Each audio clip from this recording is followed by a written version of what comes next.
Assalamualaikum warahmatullahi wabarakatuh. Perkenalkan, nama saya Nur Kusnaini dan teman saya Siti Arin akan sedikit memaparkan tentang asesmen pembelajaran yang diampu oleh Bapak Abdul Rahman. Selamat menyaksikan. Menurut Popam, tahun 1995 mendefinisikan asesmen dalam konteks pendidikan sebagai sebuah usaha secara formal untuk menentukan status siswa yang berkenaan dengan berbagai kepentingan pendidikan. Asesmen merupakan sarana yang kronologis membantu guru dalam memonitor siswa, maka dari itu, asesmen merupakan bagian dari pembelajaran yang tidak bisa terpisahkan.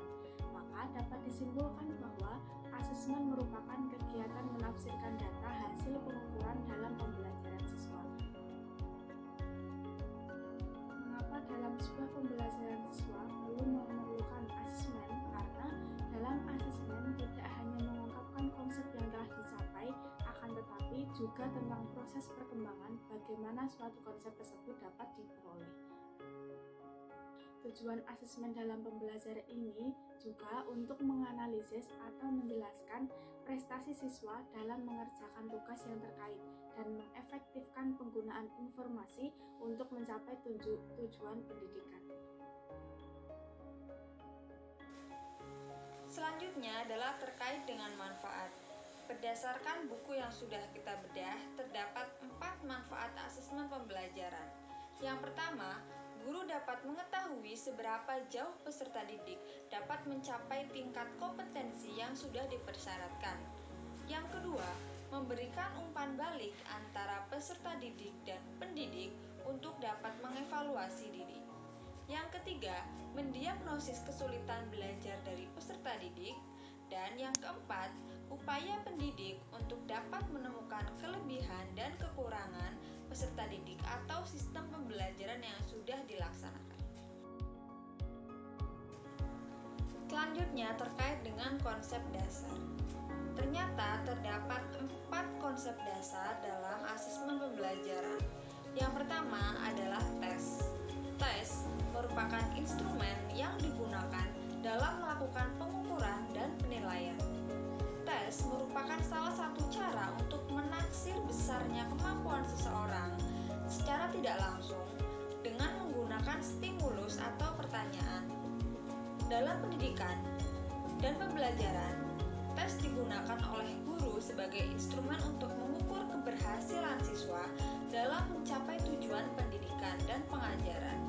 Tes ini diberikan dalam bentuk tugas atau pertanyaan-pertanyaan. Yang kedua adalah pengukuran.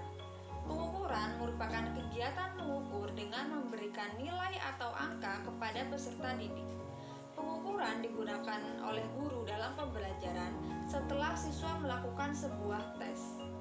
Dalam bidang pendidikan, pengukuran tidak menggunakan alat pengukur yang mutlak atau nilai dari hasil sebuah pengukuran tersebut tidaklah bersifat mutlak.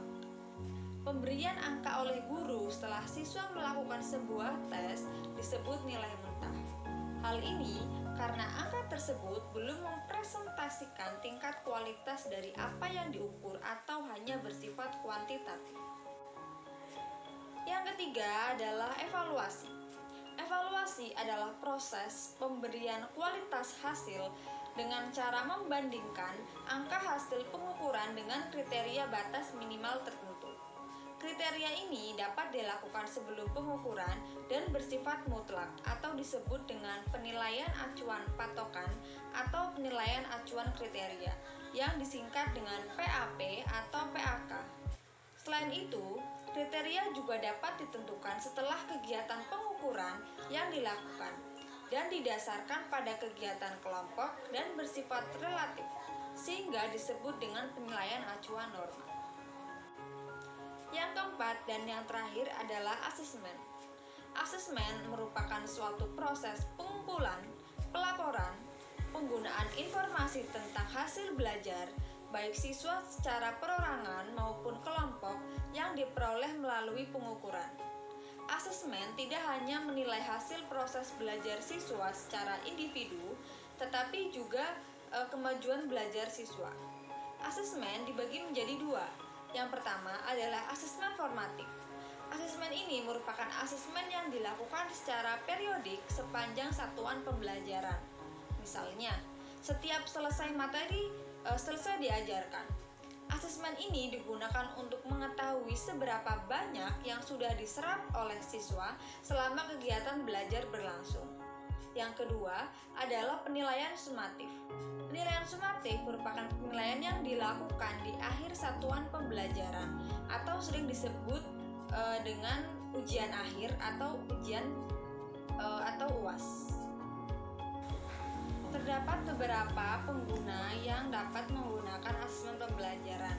Di antaranya adalah ada guru, pimpinan satuan pendidikan seperti kepala sekolah, wakil kepala sekolah, wali kelas, rektor, dan lain sebagainya. Konselor sekolah, yakni ada guru BK dan tenaga kependidikan. Guru atau tenaga pendidik dari tingkat satuan sekolah dasar hingga perguruan tinggi dapat menggunakan asesmen dalam pembelajarannya. Hanya saja, setiap guru atau instansi memiliki kriteria sendiri dalam proses perumusan asesmen. Nah, sedangkan pimpinan satuan pembelajaran menggunakan asesmen pembelajaran untuk mengevaluasi pembelajaran secara keseluruhan dari kurikulum yang sudah ditetapkan. Yang ketiga adalah konselor sekolah, yakni untuk mengarahkan peserta didik guna menemukan dan mengoptimalkan potensi dari bakat dan minat yang dimiliki oleh peserta didik. Hal yang didapatkan dari bedah buku yang sudah kita lakukan adalah yang terakhir, kontribusi terhadap pembelajaran berkelanjutan.